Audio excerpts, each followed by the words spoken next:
Most people say they want clarity, but they don't want to sit still long enough to actually get it. The question is, why is it so hard to sit in silence?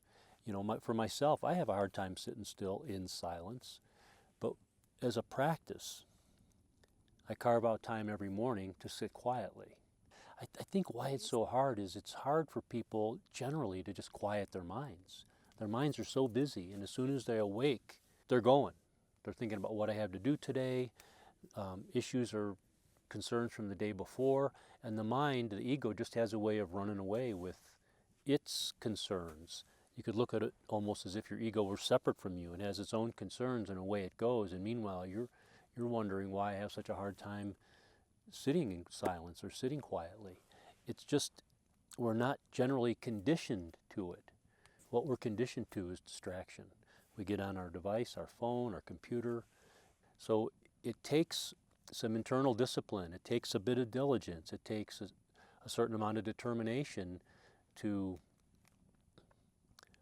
create a practice of just being quiet, whether it's early in the morning or in the evening or sometime during the course of the day, to simply carve out time to be quiet. And it's really essential. It's an imperative. You cannot reach that place of being able to hear your own internal guidance amidst the noise of everyday life. So it becomes a non-negotiable. It's a must every single day to carve out that time so you establish a relationship with your own inner being, with your own inner voice. It's that which is inside you that's calm and quiet and peaceful, and actually is a better guide than the outside world telling you what to do or orienting yourself to the external influences of your everyday life. You must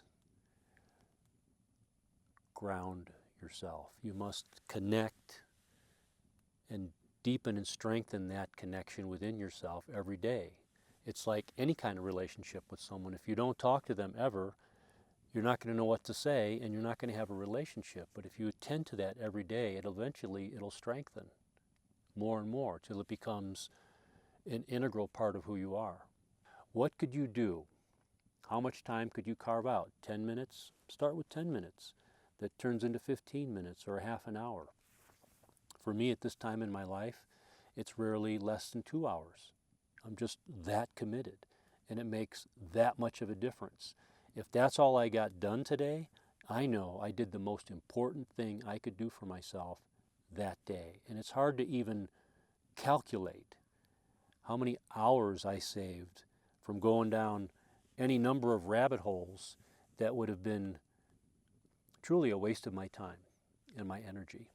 So it's a way to orient yourself to your world and to what you need to do for the day, to take the time to be connected internally like that, and to know that out of that connection, you're going to have a better day than if you skipped that practice. And I have found that to be true over and over again, to the point where I simply don't skip. It's rare that I would miss a day.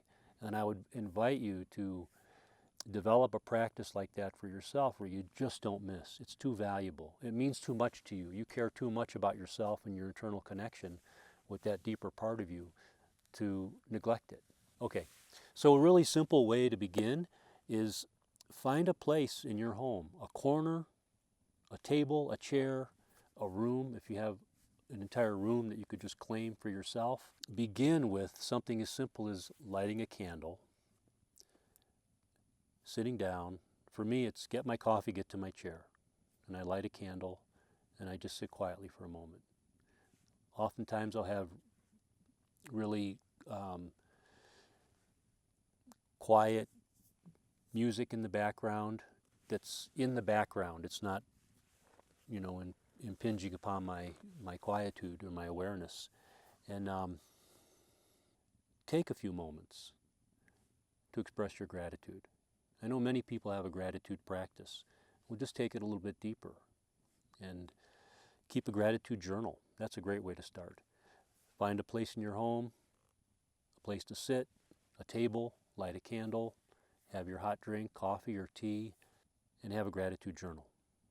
that you can begin to just express all that you're grateful for in your life. And as you do that, it gets deeper and deeper, the quality of your gratitude. Also, it's really an easy thing to have something to read that you enjoy, whether it's poetry or a spiritual volume. For me, it's A Course in Miracles. I reference the Bible. I have other resources that I can just reach over, and there they are.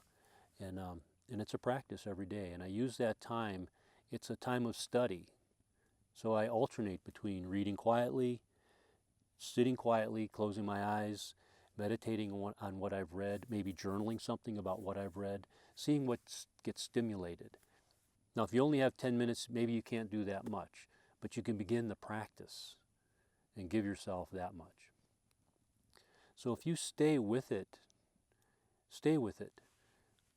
over a period of time, you'll start to notice subtle changes in the quality of your life, having a greater sense of peace, feeling more connected internally.